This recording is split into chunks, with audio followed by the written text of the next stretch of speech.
नमस्कार। आज हम सूडान की बात कर रहे हैं जहां हालात बहुत गंभीर बने हुए हैं। जी।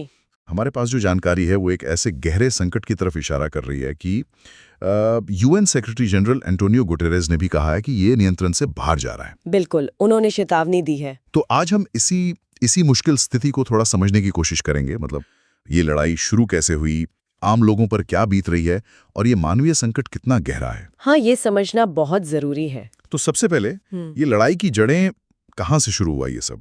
मेरे ख्याल से अप्रैल 2023 की बात है। जी, 15 अप्रैल 2023, जब देश की जो सेना है, एसएएफ, सुडानी आर्म्ड फोर्सेस, हाँ, एसएएफ, और दूसरी तरफ है रैपिड सपोर्ट फोर्सेस मतलब आरएसएफ। हाँ। इन दोनों के बीच वो सत्ता को लेकर और आगे सरकार कैसे बनेगी, इस पर तनाव एकदम से बढ़ गया और खुली लड़ाई शुरू हो गई। अच्छा, तो ये सिर्फ राजधानी तक ही मामला रहा या फैल गया? नहीं, यही तो चिंता की बात है। ये सिर्फ खार्तूम तक नहीं रहा। जानकारी ये है कि ये आग दारफुर में, दारफुर, हाँ, और साउथ कोर्डोफान जैसे इलाकों में भी बहुत तेजी से फैली है और वहां से मतलब नागरिकों पर भयानक हिंसा की, बड़ी तबाही की खबरें आ रही हैं। अभी हाल में ही वो उत्तरी दारफुर का शहर है एल फशेर, हाँ, सुना है उसके बारे में। उस पर आरएसएफ के कब्जे की जो खबरें हैं उसने हालात को और भी मतलब गंभीर बना दिया है। ये सालों से जो टेंशन चल रही थी ना सत्ता को लेकर, जी, वो अब जैसे फट पड़ी है। और जाहिर है जब इस तरह की लड़ाई होती है तो पिसते तो आम लोग ही हैं सबसे ज्यादा। सूडान में जो हो रहा है वो रिपोर्ट्स तो दिल दहलाने वाली हैं। क्या पता चल रहा है, सीधे हमले हो रहे हैं लोगों पर? हाँ, सीधे हमले, और सिर्फ हमले नहीं, अस्पतालों तक को निशाना बनाया जा रहा है। अब सोचिए, अस्पतालों को, ये तो जी, और खासकर बच्चे और महिलाएं, वो सबसे ज्यादा वल्नरेबल है, सबसे ज्यादा असुरक्षित है। एक रिपोर्ट निकली लाइन थी जो मुझे बहुत वो चुभी, अब दुख हद पर है।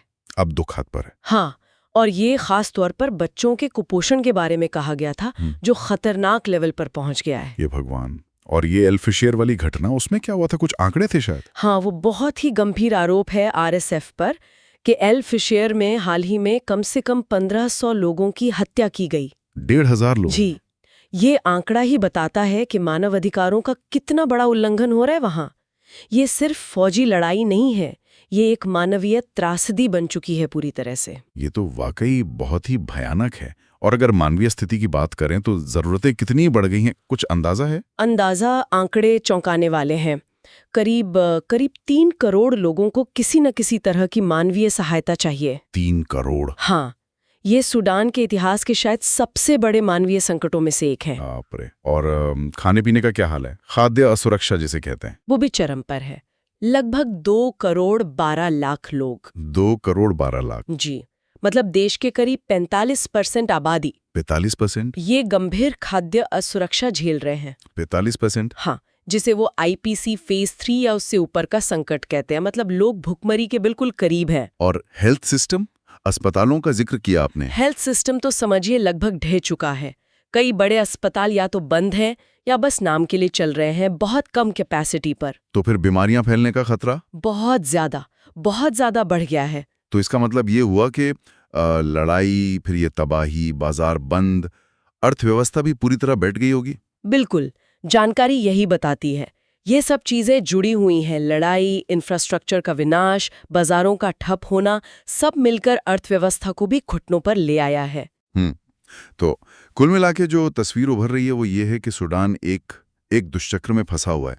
लड़ाई है, उसका भयानक मानवीय असर है और पूरी व्यवस्था चरमरा रही है। जी, एल फशेर जैसी घटनाएं, बच्चों में कुपोषण के वो आंकड़े, ये सब हमें दिखाते हैं कि ये त्रासदी कितनी गहरी है। बिल्कुल सही। और यहाँ ये समझना बहुत जरूरी है कि ये सब अलग अलग प्रॉब्लम नहीं है। हाँ, ये सब आपस में जुड़े हुए हैं। हाँ, मतलब संघर्ष, फिर मानवाधिकारों का हनन, फिर ये मानवीय संकट, आर्थिक तबाही। अच्छा, एक का असर दूसरे पर? हाँ, एक चीज दूसरे को और खराब करती है और इससे बाहर निकलना फिर और मुश्किल हो जाता है। हमारे पास जो दस्तावेज हैं वो इसी मल्टी डायमेंशनल क्राइसिस को सामने लाते हैं। जाते जाते एक सवाल शायद हमारे सुनने वालों के लिए छोड़ सकते हैं सोचने को, जी, कि जब किसी देश का पूरा ताना बाना ही इस तरह टूट जाए, हेल्थ सिस्टम खत्म हो जाए, लोगों के पास खाने को ना हो, तो फिर बाहर से मदद पहुंचाना भी कितना मुश्किल होता होगा। हाँ, और शांति कायम करने की कोशिशें कितनी चुनौतीपूर्ण बन जाती होंगी। ये वाकई एक बहुत बड़ा सवाल है।